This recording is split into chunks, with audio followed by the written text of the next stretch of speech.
Hello and thanks for joining us on this, the first of our Pipe Band TV interview series. Today we've come to Fife to interview one of the men who can surely be described as a legend of the pipe band arts. Today we're lucky enough to be in conversation with Pipe Major R.T. Shepherd.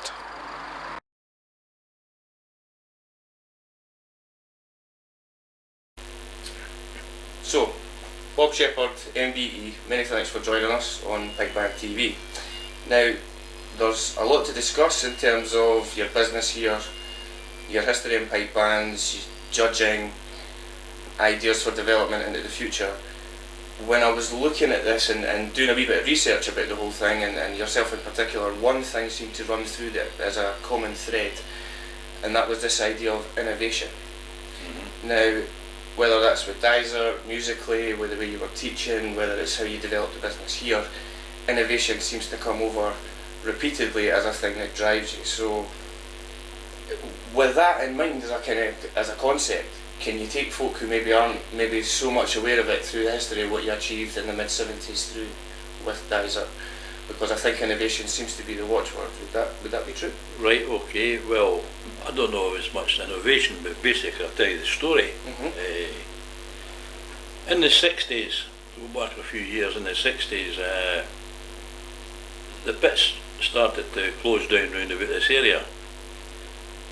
For example, where we're sitting right now, within a 6-mile radius, you had the Mary pit, which served Lahore District Pipe Band. You had the Glen Craig pit, which served the Glen Craig Pipe Band. You had the one up just the road there, which served Lochgelly. You had Bow Hill just opposite us. That served the Bow Hill Pipe Band. You had Dundonald just up the hill, which was the Dundonald Pipe Band, and I'll tell you how that became Dysart in a minute. So that's maybe 6 or 7 bands within, what, a 10-mile radius? Less than that? 6 mile. A 6 mile, right? 6-mile radius. And they're all served with the miners, all with pits. And basically what happened there was the miners paid maybe 1 pence a week, and that went into a pool of money which in actual fact created a pipe band, and in these villages also a brass band. The idea being, I think the miners always wanted the educational aspect for their families. They wanted to create, so therefore musically the pipe band and the brass band. Out of a motivation of social well-being. Social well-being, community spirit. Yes. Exactly. Now, out of that lot, as I say, in the 60s, Dundonald pit closed down. Further afield, the Michael closed, Lahore closed, Glen Craig closed. So therefore all these pits were closing, therefore the bands were starting to disintegrate. I just so happened to have done my national service in the 60s, and in those days you had to do that. But it's true to say that I signed on for 3 years to get more money. Because I think when you did your national service, your pay was 28 shillings a week. Right. So I was, I'd been deferred.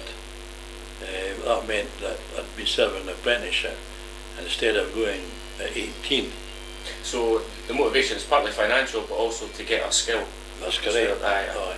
So basically, and incidentally, let me say that when the mining pipe bands, the miners' pipe bands, they always lost a lot of their personnel to national service. So there was a youngster created, in the band, and as soon as they become 18, they had to go and do national service.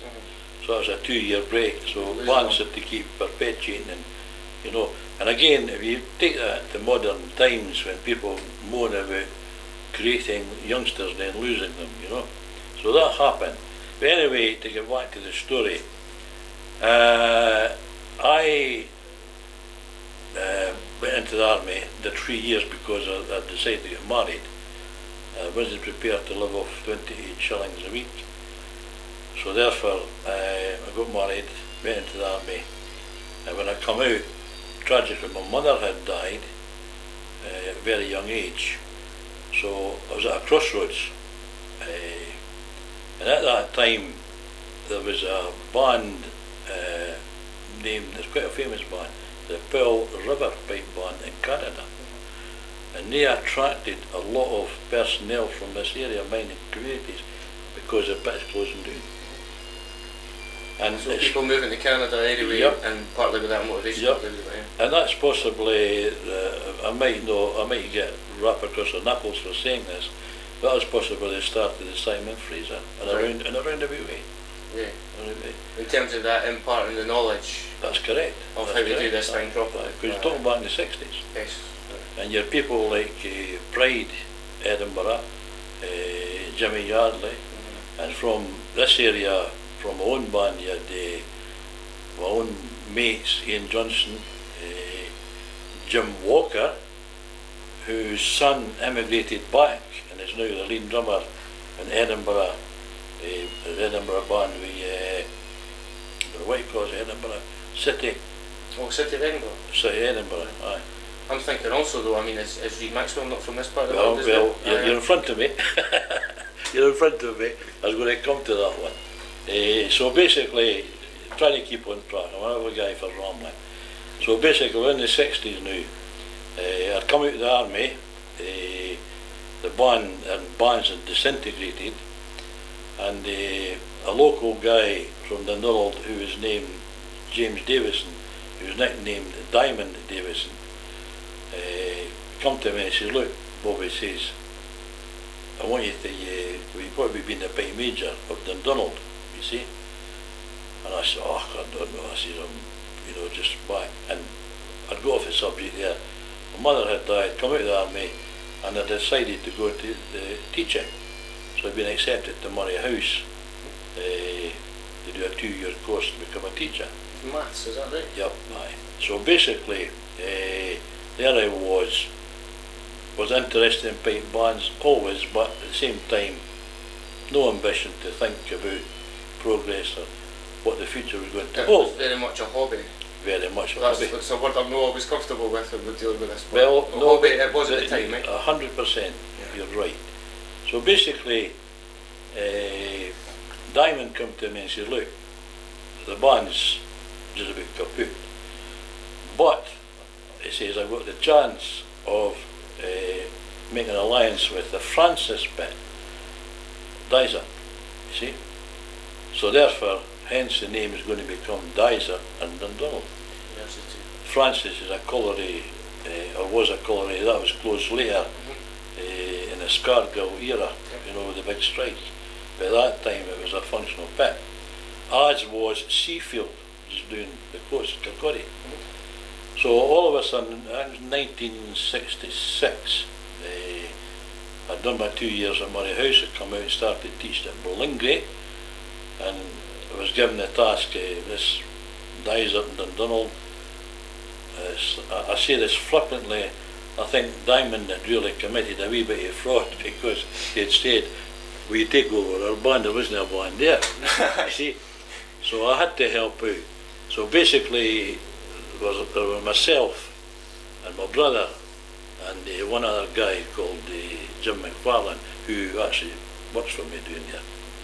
So basically, we committed to the fraud, so we got a band. Then we got our pennies from the miners. We had to do a few of the children's galas and make an appearance, obviously. So we got a lot of papers coming in, and we did that. And all of a sudden I said to myself, well look, this is going nowhere, no papers. So I started to teach piping at the school.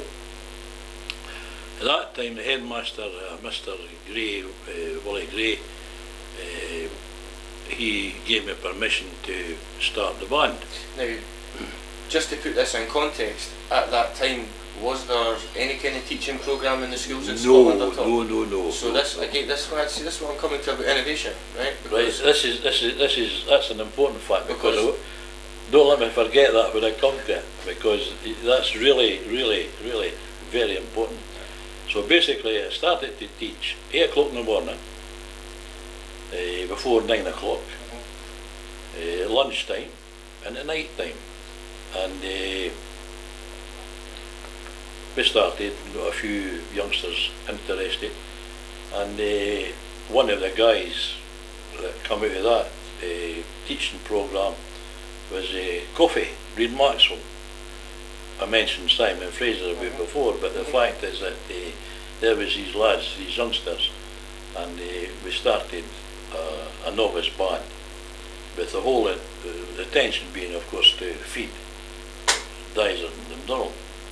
Now this time I had no ambition, no idea, no thoughts about reaching the dizzy heights of grade 1. It was just to more or less keep the thing functioning, because there were no bands left. So the first year we competed as Dysart and Dundonald novice band. Because you had, at the time I would imagine it was almost all kids, was it? Aye, that's exactly right, Aye. except in the big band with three adults, you see. So basically, and another interesting fact is that one of the first competitions we competed at, there were only 2 novice bands, Dysart and Dundonald and Paul Kemet, the late Johnny Barnes, right? So that's in the late 60s, you'd only 2 novice bands. What do we have now? 25, 26. Anyway. It's a good thing, surely. Oh yes, aye. But that's forthcoming attractions I want to talk about as well. would that be about less younger players, or that the younger players, the good ones, were absorbed into the pit bands anyway? Well, the whole concept was I was interested in the recreation in my own communities. Yes. Right. Now it's important to say at this time the communities being Ballingray, Lahore, Glencraig and Cardenden. Bohill, Dundonald comes under the auspices of Cardenden. Yes. It confuses a lot of people. So therefore on we went, and out of that lot, all of a sudden, I then changed the name from Dysart and Dundonald novice band to Ballingray. And the reason for that was a bit naughty, because that then allowed me into the school to practice. Right. Now that's an interesting thing. But there's a win-win there, a quid pro quo, if you like. Yeah. You know, they're getting the teaching and the expertise and the community development, you're getting access to a practice facility. Aye. That's replicated now across the board. I can think of 5 or 6 bands that have that kind of thing going. Well, I'm not so sure about that. Do you not think? No, I'm not so sure about that. Right. But I'll come back to that. I'm not knocking it, I just mean I think again it's about it being ahead of the curve. You know? No, you're 100% right. But the fact is that it's not always possible to get into a school without paying for it. We'll say that, right? Especially with PFI. Right. Aye. So basically, we were allowed to develop at Ballingray School as Ballingray Novice or Juvenile Pipe Band.